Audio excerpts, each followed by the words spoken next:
ঘটনার সূত্রপাত মূলত সাহরাইল উচ্চ বিদ্যালয়ের সিসিটিভি ক্যামেরাকে কেন্দ্র করে।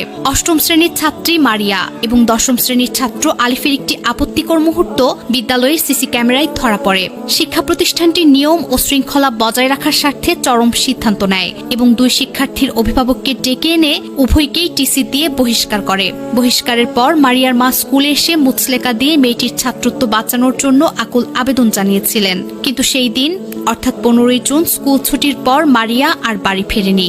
লোকলজ্জা, পরিবারের মুখোমুখি হওয়ার ভয় এবং স্কুল থেকে বহিষ্কৃত হওয়ার চরম মানসিক চাপ একটি 13 থেকে 14 বছরের কিশোরীকে কতটা কোণঠাসা করে ফেলেছিল তা সহজেই অনুমেয়।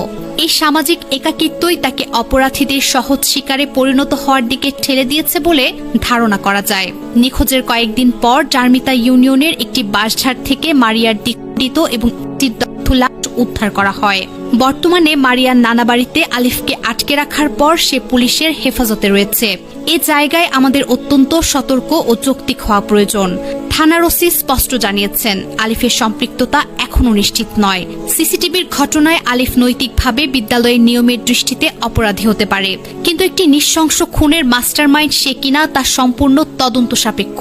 আমাদের সমাজে প্রায়শই দেখা যায়, কোনো অপরাধের সাথে নাম জড়ালেই চূড়ান্ত সত্য জানার আগেই অভিযুক্তের পরিবার ও তার জীবনকে নরক বানিয়ে দেয়া হয়। আবেগতাড়িত হয়ে আলিফকে যদি এখনো মূল খুনি হিসেবে ধরে নেওয়া হয়, তবে আসল অপরাধীরা আড়ালে আবডালে পার পেয়ে যেতে পারে।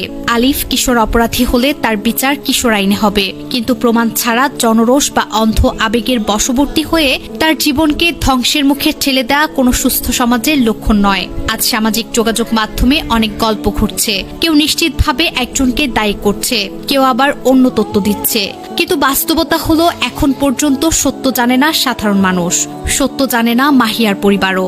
সত্য খুঁজে বের করার দায়িত্ব এখন তদন্তকারীদের। ফরেনসিক রিপোর্ট, ময়নাতদন্ত, ডিজিটাল তথ্য, সাক্ষ্য প্রমাণ এবং জিজ্ঞাসাবাদের মাধ্যমে বেরিয়ে আসবে প্রকৃত ঘটনা। তবে একটা বিষয় নিশ্চিত, মাহিয়া আর ফিরবে না, তার পরিবারের চোখের পানি আর থামবে না।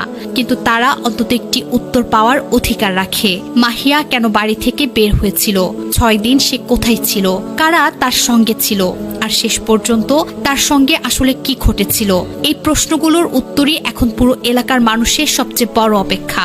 একটি 14 বছরের মেয়ের জীবন শেষ হয়ে গেছে, এটিই সবচেয়ে বড় সত্য। এখন প্রয়োজন প্রকৃত অপরাধীদের শনাক্ত করা। যেই জড়িত থাকুক, তার পরিচয় যাই হোক, তার বিরুদ্ধে আইনগত ব্যবস্থা নিশ্চিত করা। কারণ মারিয়ার পরিবার শুধু একটি উত্তর চায়, তাদের মেয়েটির সঙ্গে আসলে কি ঘটেছিল, আর সেই উত্তর পাওয়ার অধিকার তাদের আছে।